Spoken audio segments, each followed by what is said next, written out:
Hey friends, and hopefully possibly new friends. How are you all doing today? Welcome back to graveyarddance.com. This evening, we have a story that you may have heard of. Then again, maybe you haven't. It's a story that began in the early 2000s in Indiana. Warning alert. The story you're about to hear has things being discussed such as homosexuality and things of that nature. We don't want anyone to get the wrong idea though. We here at Graveyard Dance has the utmost respect for everyone, regardless of who they choose to love. We're just reporting the story as it was told to us. Also, we hope you'll take a tiny moment out of your evening to check out a website that does so much good for so many of the most innocent souls out there. Aside from children, animals such as dogs and cats give so much love and affection to their owners. The loyalty of a pet is unmatched by anyone or anything out there today. Sometimes when people get old and pass away, their pets end up in shelters where they have numbered days to find a new home. Other times, they may have gotten lost from their owners, or possibly people had to give them up for any number of reasons. Regardless, they end up in a position where they need your help. By adopting a pet, you're saving a life. Again, that's eyesofadog.com. Grab a drink, a snack, and cuddle up with your favorite person or pet, and get ready for a really dark tale of true life horror and terror. I actually used to live not even 50 miles away from this place for about a year. I remember driving by out there, and the whole area just gave me a really eerie, creepy vibe. Even more so because the day we was out there was a fall day that was really bleak and rainy. The fall leaves were everywhere, and the sky was dark. It was raining and thundering out, and the whole experience was just like something out of a horror movie. It's a beautiful piece of property during the day. That is, if you don't know the whole story, but if you know, it's not exactly like you know it. The initial individual to suspect that something sinister was afoot was a private investigator named Virtual Vandegrift. He was, in fact, the first to begin connecting the dots in a way that actually made sense. Nevertheless, even though he and the supporters he later gathered from various law enforcement agencies and neighboring counties who joined the hunt for a murderer were not ready to confront the reality of encountering a monster, their path concluded in the forested backyard of a vast private estate, where the remains of the reported missing individuals, along with others, were uncovered. This discovery soon caught the attention of the media. Following this, camera crews arrived on the scene. The murders quickly became front-page news. Yet, who can truly criticize the media frenzy that ensued? Unlike the typical sensationalism characterized by bloodshed and outrage that often accompanies murder cases, this situation presented something deeper. As the excavation began on the property known as Fox Hollow Farm, the land was revealing more than just bones. When it was all said and done, the sheer magnitude of the horror that happened there would be mind-bindingly shocking. Baumeister was an individual whose outward appearance was so unremarkable that the revelation of his more complex inner psyche left those familiar with him feeling uneasy. He was a devoted family man and a businessman who actively contributed to local charitable organizations. On the surface, he appeared typical and engaged in ordinary conversation, but a deeper acquaintance revealed a different reality. He embodied many traits commonly associated with serial killers, including the capacity to maintain control over his illicit activities while presenting an air of everyday normalcy. As a proprietor of a local business that attracted numerous residents, he certainly did not fit the profile of someone one would suspect of harboring sexual psychopathic tendencies. Herbert Richard Baumeister was born on April 7, 1947, to Dr. Herbert and Elizabeth Baumeister in the Butler-Tarkington neighborhood of Indiana, which is known for its picturesque Currier and Ives-style scenery. In 1948, a sister named Barbara joined the family, followed by two brothers, Rad in 1954 and Richard in 1956. As Dr. Baumeister's medical practice flourished, the family moved to the more affluent Washington Township area. Herbert's upbringing appeared to be typical at first glance. However, as he transitioned into his teenage years, it became increasingly clear that something was amiss. A close friend from school, Bill Donovan, reminisced about how Herbert would often drift into peculiar daydreams, frequently contemplating unsettling topics such as the taste of human urine and engaging in bizarre behaviors.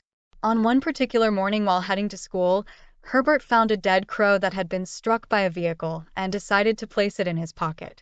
Later, When the teacher was distracted, he nonchalantly dropped the deceased bird onto her desk.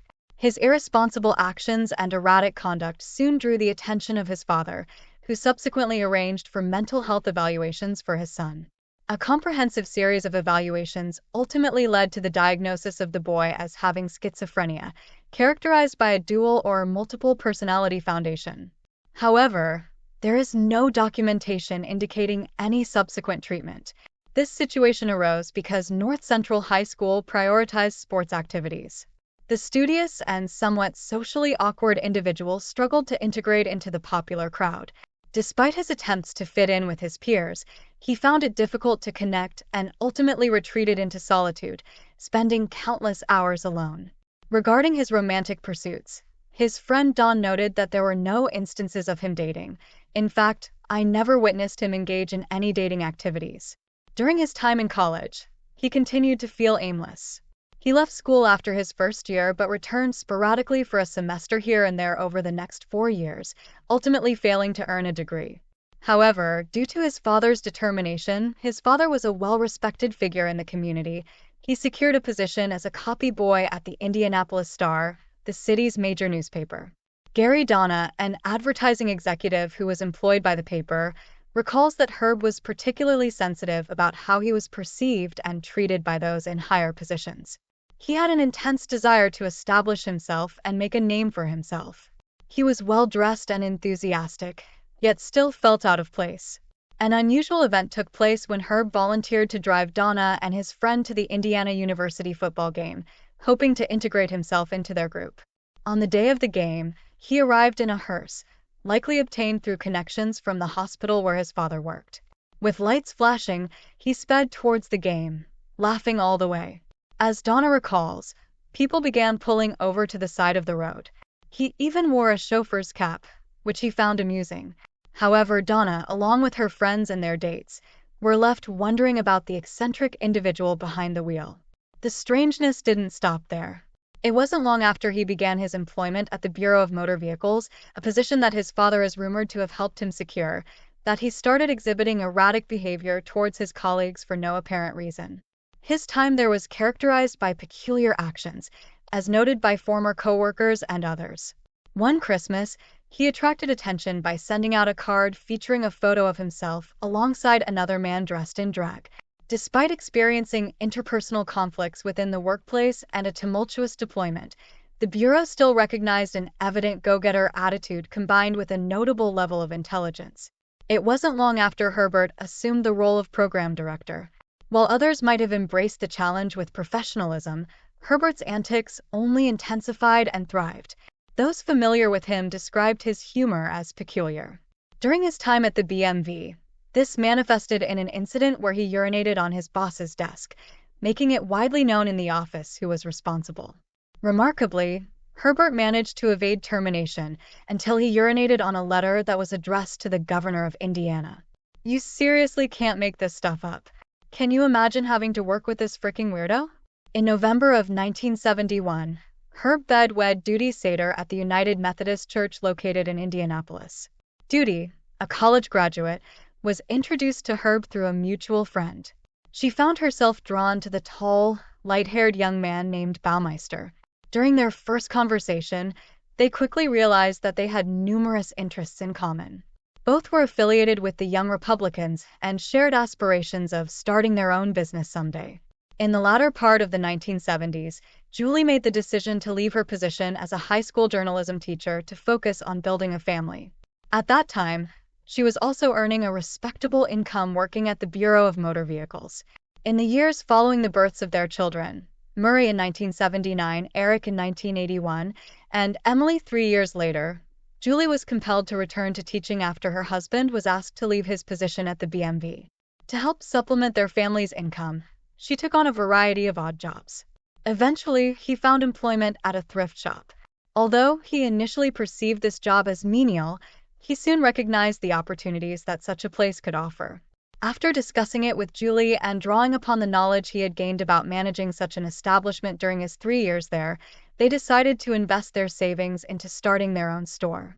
They borrowed $4,000 from Herb's mother, who was now widowed, and in 1988, They opened Save a Lot Thrift in partnership with a well-regarded children's bureau in Indianapolis, a century-old charity aimed at supporting local families.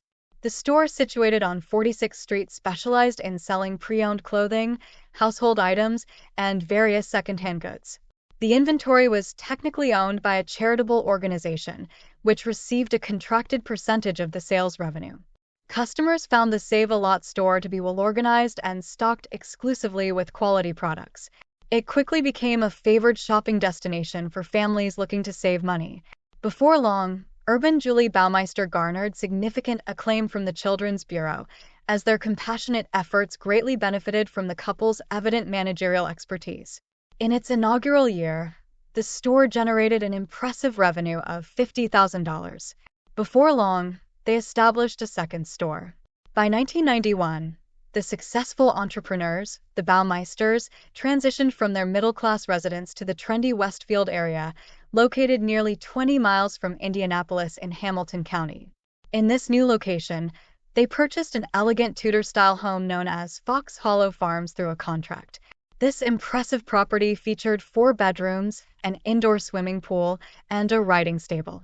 Spanning 18.5 acres, the estate offered the serene countryside environment that Julie had always envisioned for raising their children. On the surface, the couple appeared to be living the American dream. Herb took charge of decision-making while Julie consistently supported his choices, often feeling overshadowed by him. Whenever they had differing opinions on how to handle a specific issue, he would essentially dominate the discussion. You might hear him say, "Julie, that's not the course of action we're going to take." Julie would yield to him, although she was not particularly pleased about it. On more than one occasion, the couple separated, even if only for a short time. The house itself seemed to reflect the underlying tension that permeated its walls. Neighbors and business associates who visited the Fox Hollow estate later remembered the rooms as being disorganized and in disarray. Before moving on, let's take just a second to check out some amazing graveyard dance merchandise that will make you look like the coolest person in school or at work while wearing it. We have tees, hoodies, coffee and cocoa mugs, and some really amazing long-sleeve shirts for the fall coming up. This month we happen to be running a sale with 15% off. Just go to graveyarddance.com, click this store window, pick your favorite item and use the promo code BLUEGHOULS, all one word and all capital letters. The sale is only a couple more weeks, so hurry and get yours while you can. The Baumeisters were said to lack a sense of order, or more accurately, they chose to disregard it. The once meticulously maintained grounds of the manor house had become overgrown and untidy. Julie frequently took the children to visit Grandma Baumeister at her condominium for extended periods, sometimes lasting weeks. The couple would inform their friends that Herb was unable to join them due to pressures from his business commitments. Behind the closed bedroom door, there was little indication of the turmoil in their marriage. Julie later confessed that throughout their 25 years together, she and Herbert had intimate relations only 6 times, and she never witnessed her husband without clothing. Herb preferred to dress in the bathroom, and when it was time for bed, he would always don pajamas before slipping under the covers. Doesn't sound like he'd be much fun in bed at all, does he? The I-70 Strangler is the moniker attributed to an unidentified American serial killer responsible for the deaths of at least 11 young boys and adult men across Indiana and Ohio between June 1980 and October 1991. The bodies of these victims were discovered near Interstate 70, a major highway that runs through the Midwest. The killer typically encountered his victims in well-known gay bars and similar venues located within a 4-block area in Indianapolis. All identified victims were eventually found either naked or partially clothed, often discarded in rivers, streams, and ditches situated in rural areas. Each victim had been strangled to death, indicating a consistent method of murder employed by the perpetrator. Despite the case remaining officially unsolved, law enforcement named Herb Baumeister as the primary suspect in April 1999. Investigators noted that the discovery of bodies linked to the I-70 Strangler ceased in 1991, coinciding with Baumeister's acquisition of Fox Hollow Farm, which he allegedly used as a burial ground for his later victims. The lifeless body of 15-year-old Michael Sean Petrie was found unclothed in the rural area of Hamilton County, Indiana, on June 16, 1980. Despite his tender age, He had been involved in male prostitution and frequently frequented gay bars in Indianapolis. He had been reported missing on June 7th. However, just 3 days later, he was seen in various locations throughout the city being driven around in a stranger's vehicle. The autopsy revealed that the cause of death was strangulation, and there were no signs of drugs or alcohol present in his bloodstream. The lifeless body of Maurice Allen Taylor, aged 22, was discovered on July 21, 1982, in Weasel Creek located in the rural area of Hamilton County, Indiana. Although the exact cause of death was not definitively determined, authorities believe that he may have been strangled.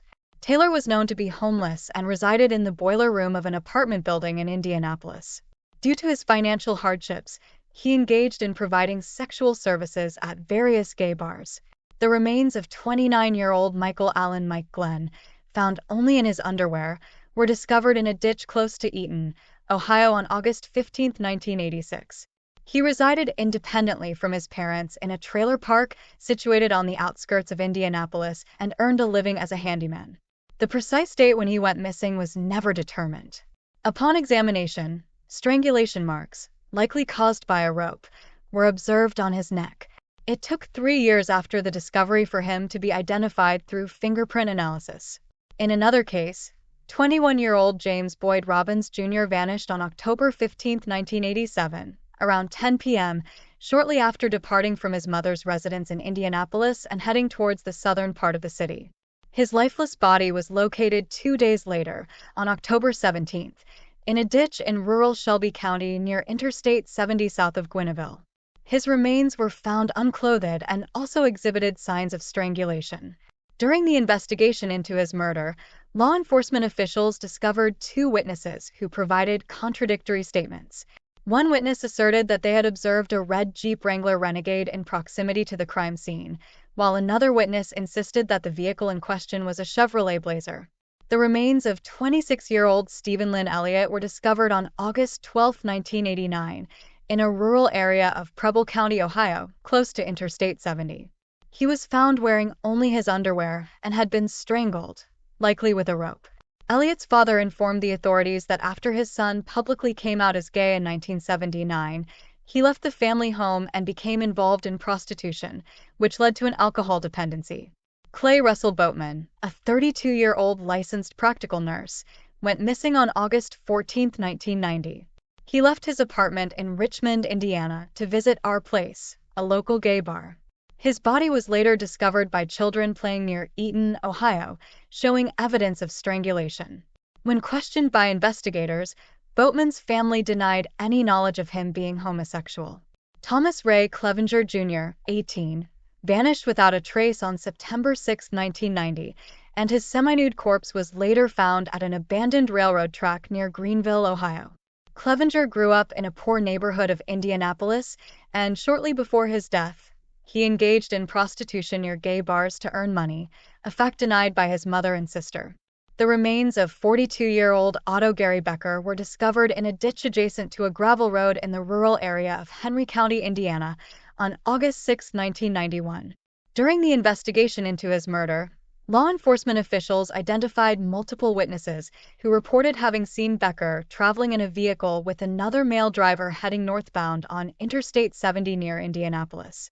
These witnesses were subsequently brought to the police station where they were presented with photographs of various individuals who had been convicted of kidnapping and murder within the state. However, none of the suspects matched the description of the purported kidnapper.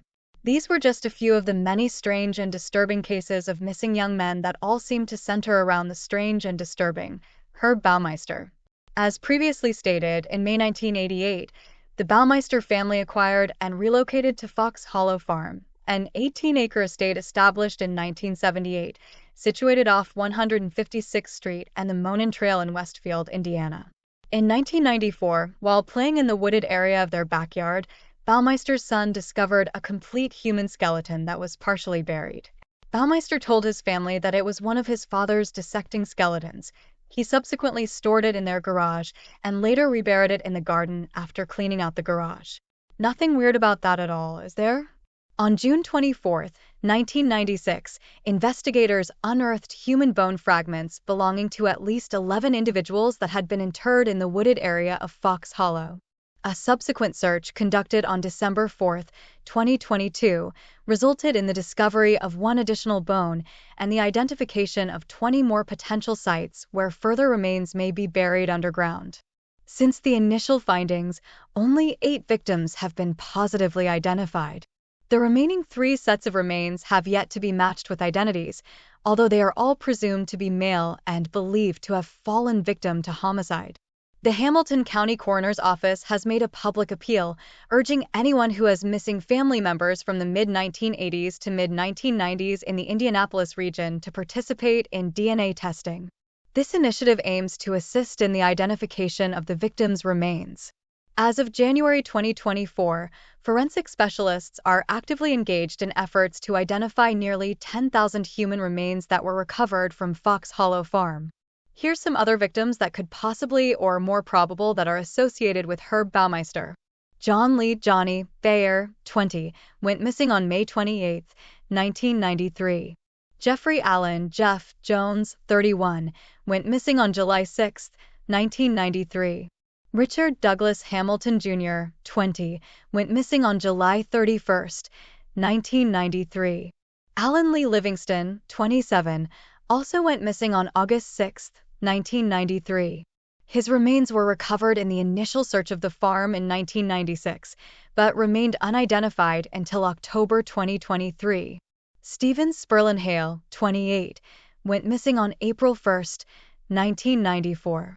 Alan Wayne Broussard, 28, went missing on June 6, 1994. Roger Allen Goodlett, 33, went missing on July 22, 1994. Michael Frederick Mike Kearn, 45, last seen on March 31, 1995. Manuel Resendez, 34, last seen at a gay bar in downtown Indianapolis on August 6, 1993. In January 2024, Hamilton County Coroner announced the identification of remains that were recovered in 1996 from Fox Hollow Farm. Human remains recovered from the property matched a family reference sample that was submitted in early 2023, and this led to the identification.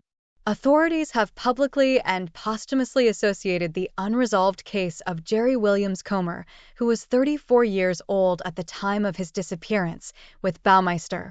Williams Comer was last seen in Indianapolis on August 8, 1995. Following his disappearance, his car was located at Castleton Square Mall. As a young gay man, Williams Comer matched the profile of Baumeister's known victims. However, it is important to note that his remains were never found at Baumeister's residence. By the early 1990s, detectives from both the Marion County Sheriff's Department and the Indianapolis Police Department initiated inquiries into the mysterious disappearances of gay men who shared similar characteristics, such as age, height, and weight, within the Indianapolis region. In 1994, they received a tip from a man named Tony Harris. He alleged that an individual frequenting a gay bar under the name Brian Smart was likely responsible for the death of his friend, Roger Goodlett. Harris's suspicions were fueled by Smart's unusual interest in Goodlett's missing person case. Furthermore, he recounted a harrowing experience where Smart had allegedly attempted to murder him during an erotic act we won't mention at his mansion after they had met at a local gay bar known as the 501 Club. In August 1995, Harris encountered this individual once more. He followed him and took note of his vehicle's license plate number. Authorities identified Brian Smart as Herb Baumeister. When investigators approached Baumeister, they informed him that he was a suspect in the ongoing disappearances and requested permission to search his residence. Both Baumeister and his spouse, Julie, declined to allow the search of their property. However, by June 1996, Julie had grown increasingly alarmed by her husband's unpredictable behavior. After initiating divorce proceedings, she agreed to permit a search of their estate. This search took place while Baumeister was away on vacation and resulted in the discovery of the remains of 11 men, 8 of whom were subsequently identified. Following the issuance of an arrest warrant for him, Baumeister fled to Ontario, where he took his own life at Pinery Provincial Park on Lake Huron using a .357 Magnum handgun. He left behind a 3-page suicide note written on yellow notepaper. In this note, he expressed remorse for the harm he had inflicted upon the park and reflected on his broken marriage and failing business. However, he did not acknowledge the remains of his victims or admit to any crimes. He detailed aspects of his trip, noting that he had originally intended to end his life in a different location, but changed his mind after seeing children there. This moment may have been the only genuinely compassionate act he ever displayed in his life. The hauntings at the farm had persisted for quite some time, and now Herb would join the ranks of the many men whose lives he had taken. Before we get into the hauntings at Fox Hollow Farm, can we ask you a teeny tiny little favor, please? If you're not already subscribed, it just takes a second, and it helps our channel grow. If you like our work, it's how you can be sure to see all of it that we have to offer. Hit that subscribe button and then ring that notification bell. If you're actually at the site, you can see our social media buttons there to all our social medias where you can follow us on other places like Facebook, Instagram, X, Rumble, and others. Where were we? Oh yeah, you want to know about the ghosts, I'm sure. The hauntings at Fox Hollow Farm reportedly began shortly after Herb Baumeister's death in 1996. The farm itself had been abandoned for several years before it was purchased by new owners who were unaware of its grim past. It wasn't long before they began experiencing strange occurrences. In the late 1990s, as new owners David and Linda Hurst took possession of the property in 1999 and lived there until they too sold it in 2003, they reported unusual phenomena such as unexplained noises, cold spots, and feelings of being watched. They would often look out into the cold days and evenings of fall and see ghostly apparitions walking through the woods. They once even saw a man in a red shirt who was just a torso floating along through the air and then just disappeared. Can you seriously imagine how creepy that would be? It doesn't end there, though. As word spread about Fox Hollow's haunted reputation, paranormal investigators and enthusiasts flocked to the site. In 2005, a well-known paranormal investigation team conducted a thorough examination of the property. They reported capturing EVPs, which means electronic voice phenomena that seemed to be voices responding to their questions. Some investigators claimed they felt cold drafts and saw shadowy figures moving throughout the house. One notable account came from a local historian who visited Fox Hollow Farm during this time. He described feeling an intense energy in specific rooms where he believed tragic events had occurred. He also noted that several visitors reported seeing apparitions resembling young men dressed in clothing from the late 20th century. Many of the murders centered around the indoor pool, and certain owners as well as their guests have claimed to have been touched by underwater hands in the pool, but when they looked, not a soul was there. Want to go for a swim? I think not. That's a hard pass for me today. As interest grew around Fox Hollow Farm's haunting stories, various media outlets began covering these phenomena extensively. In 2012, an episode featuring Fox Hollow Farm aired on a popular paranormal investigation show. The team conducted overnight investigations and captured footage that suggested supernatural activity, such as orbs appearing on camera and sudden temperature drops recorded by their equipment. Viewers were captivated by personal accounts from both investigators and locals who claimed to have experienced ghostly encounters firsthand. By this time, local ghost tours had begun incorporating Fox Hollow Farm into their itineraries. Tour guides shared chilling tales about sightings reported by previous visitors. Some claimed to have seen figures walking along paths near the woods or heard whispers echoing through empty rooms. One particularly haunting story involved a group of teenagers who visited during Halloween in 2014. They reported seeing what appeared to be a man standing near one of the windows looking out towards them before vanishing into thin air when approached. As recently as 2021 to 2023, reports continued to emerge regarding ghostly encounters at Fox Hollow Farm. Social media platforms became flooded with posts from individuals claiming to have experienced strange happenings while visiting or even living near the property. Paranormal groups remain active at Fox Hollow Farm today. Some have returned multiple times due to consistent findings during their investigations continue to be captured alongside visual anomalies like unexplained lights or shadows darting across cameras set up around key locations on site. Additionally, some residents nearby have shared stories about hearing disembodied voices late at night or witnessing flickering lights emanating from within what used to be Baumeister's home, a place now shrouded in mystery and sorrowful memories. The haunting legacy at Fox Hollow Farm is deeply intertwined with its tragic history. The loss of lives under horrific circumstances has left an indelible mark on this location that continues to intrigue both skeptics and believers alike. From initial reports in the late 90s through recent investigations in 2023, countless individuals have encountered something inexplicable within these grounds. A testament not only to those lost, but also perhaps an invitation for others seeking answers beyond our understanding. Wow, was that a crazy story or what? Who wants to join me for a ghost hunt there someday?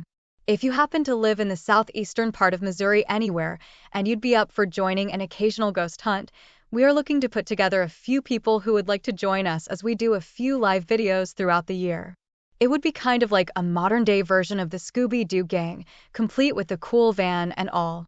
Sounds fun, doesn't it? If you're seriously interested, here's what we're looking for. We need people who don't mind being in front of a live audience and aren't afraid of being on camera. We're looking for ages ranging from late 20s to late 40s. Someone who is at least somewhat articulate. We have younger viewers at times, so naturally, we want to keep the cursing to a minimum. We also need folks who are okay with travel. Someone who isn't afraid of ghosts, but at the same time will show respect and compassion toward the deceased. Must have a fun and likable personality. If this sounds like you, send us an email at sophieblack5150@gmail.com if you have a few photos or a video of you speaking. That would be great. Simply tell us about yourself. We're all friends here. It'll be fun. Anywho, gotta run. Hope you liked today's story. If you did, please pretty please with sugar on it, subscribe to our channel, to our social medias which can all be found at graveyarddance.com, and pick up some merchandise while you're at it. We love and appreciate each and every one of you, and we especially love hearing your comments. Till next time, thanks for watching everyone.